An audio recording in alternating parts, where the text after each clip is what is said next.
Hey everybody, so in today's video we're going to continue talking about planned distribution switching, and I'm going to begin the process of laying everything out on how to actually think about planned distribution switching, how to structure, how to plan it out so that way it could be done in an orderly fashion and pretty much as many of the bases can be covered. So what I'm going to try to do is I'm going to try to lay everything out from the top down approach utilizing the operator pyramid, so that way you can at least be provided with a structured approach to writing plan distribution switching that can help you to cover all of your bases. So if you take a look at the operator pyramid, you'll notice at the very top of the operator pyramid, we have a portion called external factors. Now for external factors, I believe in my opinion that there are several things that you can consider when dealing with plan distribution switching that you have to think about, right? This list is not exhaustive. There's plenty more. I'm sure that each and every single company, each and every situation might be different. So this is something that, just to give you a brief overview, it's not going to be, like I said, complete by any means, right? What I'm going to be covering is just to give you a brief understanding of it and not necessarily a very thorough approach, basically. So the very first thing when dealing with the operator pyramid, and one of the key factors that I consider to be part of that top pyramid to consider, is external weather conditions on the actual day of that switching you're going to be doing, right?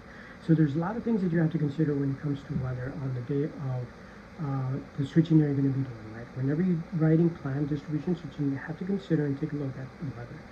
How is it going to be, right? Is it going to be raining? Is it going to be sleet? Is it going to be hail? Is it going to be a chance of tornadoes? Is it going to be hot? Is it going to be cold? And depending on the season that you're going to be doing the plan distribution switching, that in and of itself might actually have an effect on the plan switching, right?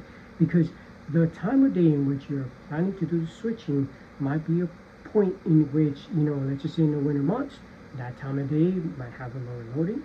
In the spring, in the summer, you might actually have much higher loading during that certain time frame that you're going to do this plan distribution switching, right? So you have to keep an eye on the weather when you're writing plan distribution switching to figure out, first of all, what is the season that you're dealing with throughout the year.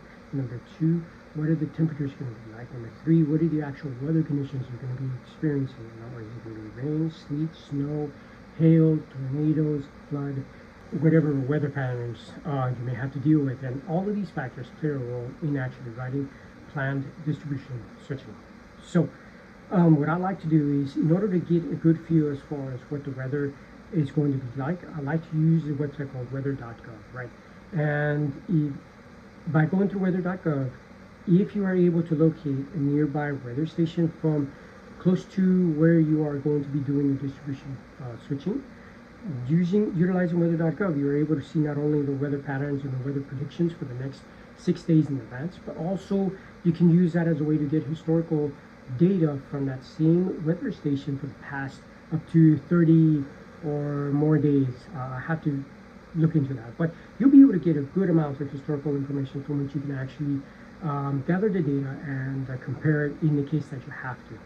So that is by far one of the major things that you have to consider as far as external factors are concerned. You have to take a look at the weather, because that is external to your system. It's external to whatever you're doing as far as the switching is concerned. It's an external factor that will affect what you are doing on your planned distribution switching.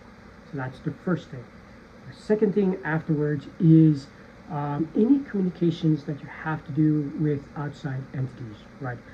Depending on how your system is set up, you may have to have communications with external entities outside of your company in order to be able to do your switching, right? You may have to have assistance from an external company to gain access into a substation, for example.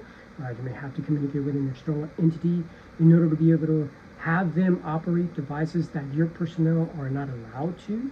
You may have assistance from an external company to operate devices in conjunction or at the same time as you, in order to make sure that issues such as voltage issues, current issues may not occur.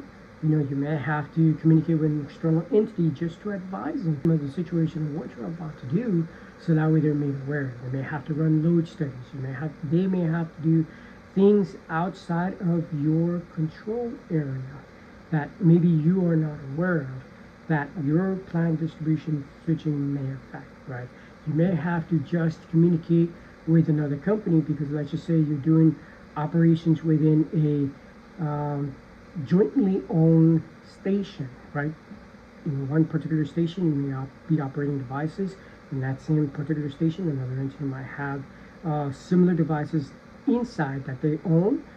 Just a common courtesy, communicating with that other entity to ensure that everybody's in the clear, to make sure that everybody's safe, to make sure that the operations that you do does not cause harm or issues not only on your end, but also on their end. Make sure your personals are in the clear, are safe. Make sure their entities' personnel are in the safe. Just general good overall practice, right, of communicating, and that is the key. In these planned distribution switching, as a second external factor, you may have to go out and communicate with another entity, right? Whether it be for operations purposes, access purposes, and or for reliability purposes. So that is the second external factor that you have to consider when dealing with planned distribution switching. The other reason in which you may have to, another factor you may have to deal with is with another entity that owns particular devices, right? It may turn out in certain situations where you may be operating devices within your area that might end up affecting a particular customer and or might be affecting another entity. What do I mean by that? Okay, let's just say for an example, you have devices within your system that you operate that in turn may cause voltage issues and or may cause power loss issues for a particular customer, for a particular company, for a particular entity, and or by you operating those devices, it may actually cause load flow issues, reliability issues for a neighbor entity. In those particular situations, you may have to coordinate with customers, external customers.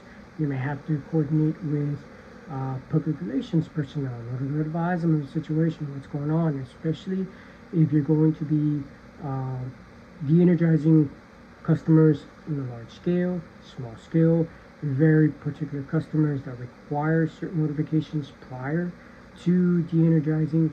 There's just so many situations that could occur within the process of doing this planned switching that you have to be made aware as far as who externally, while doing the actions that you're going to do, is going to be affected, right? So that is a possible third external factor that you have to consider on the top portion of the operator pyramid, right? So once again, the first one being weather, that's an external factor that you have to consider. The second is communications with an external entity, right? You may have to let somebody else know outside of your company what you're about to do to ensure that everything is done safely, or just to be able to do it, right? And third, coordination with an external entity in order to do certain actions, right? You may have to notify certain people, certain customers outside of your company, and let them know what exactly is going to happen, what changes may be caused on their end, so that way they are not caught off guard and everybody is kept on the same page. Also, when doing planned distribution switching, maybe another external factor that you have to deal with is how is this going to be affecting certain customers, right?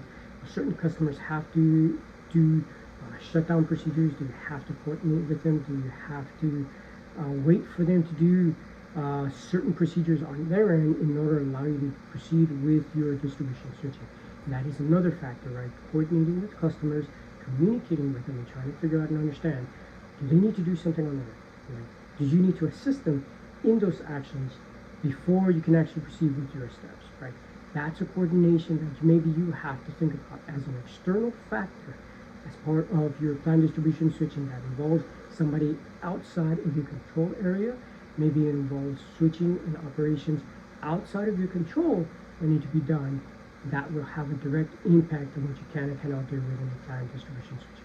That's another factor. Finally, as the last factor you may have to consider, do you have to, for whatever reason, in the midst of doing this distribution switching, do you have to consider switching to a backup source, whether it be at a station, whether it be at a particular customer, whether it be at a particular site?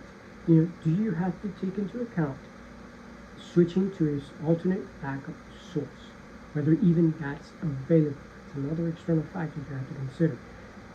What you're about to do in plan distribution switching, how is that going to be affecting the customer, or what is it, how is that going to be affecting certain devices that you have within your system, and you have to consider switching to alternate sources of power. So that pretty much sums everything up as far as the external factors within upon writing plan distribution switching. Like I said, this is not exhaustive. This is by no means complete, but this is just to give you a brief overview and a brief understanding of some of the possibilities that could happen and some of the possibilities of what certain external factors you may have to take into account when writing plan distribution switching.